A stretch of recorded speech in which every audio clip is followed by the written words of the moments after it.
John Kerry, Lindsey Graham. Bob Barr, Jack Reed, Joe Lieberman.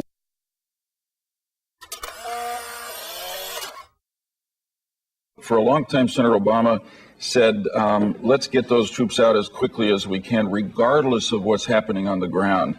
Senator Obama, I think, here is on Iraq, is trying to deal with what former Vice President might call an inconvenient truth, which the Republicans and John McCain specifically are trying desperately to get away from the reality of John McCain's position, which is that he has a plan for staying in Iraq and Barack Obama has a plan for getting out of Iraq. During the primary season, he was as hard over as you could be about leaving Iraq, ending the war now. We've been hard over about winning the war. I don't believe the change. In fact, I think it's remarkable. I think Senator McCain has not been consistently right. He's been fundamentally wrong on the strategy. John McCain has flip-flopped on more issues than I was even ever accused possibly of thinking about. The heart of his campaign has been to say, this is an unpopular war. It's a war that was ill-conceived. We never should have gone in there. We have put too much money in there. We have spent too much of our precious blood there.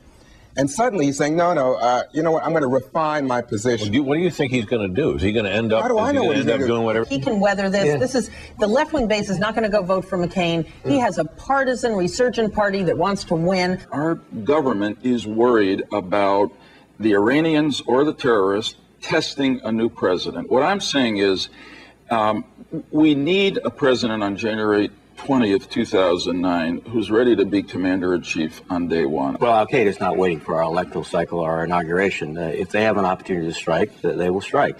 And that is why I think we have to take steps today. And that is why I was very pleased when Senator Obama called for much more aggressive action in Pakistan. And Steve Schmidt will be very consistent, more consistent, I think, bring more consistency to the candidate in the campaign. But this election, I don't think, is about McCain. It's not about how good a job Steve Schmidt does. They have to reach a minimal level of competence. But it's going to be about Obama. Yeah, Republicans are worried, very worried about the McCain campaign. I mean, this is July. He clinched the nomination in February. The fact that he is still speaking about this as we're trying to do this, as opposed to we've gotten all that done, and that the blocking and tackling is in place, and now we're going to articulate key themes, isn't a good sign. Bobby Jindal is no Barack Obama. I've met Bobby Jindal. I've met Barack Obama. Let me just tell you, Barack Obama's in the U.S. Senate. Bobby Jindal's a governor of Louisiana. You can tip Georgia and Alaska especially to Barack Obama. Is that what you believe? What we believe is that indicates that there are a lot of votes out there, a lot of Americans that are not going to vote for Senator McCain. The votes that I would take from sort of that side of the ideological spectrum, the disenfranchised, disenchanted Republicans and conservatives are not going to vote for Senator McCain anyway. So who's a greater threat going forward, John McCain or Barack Obama?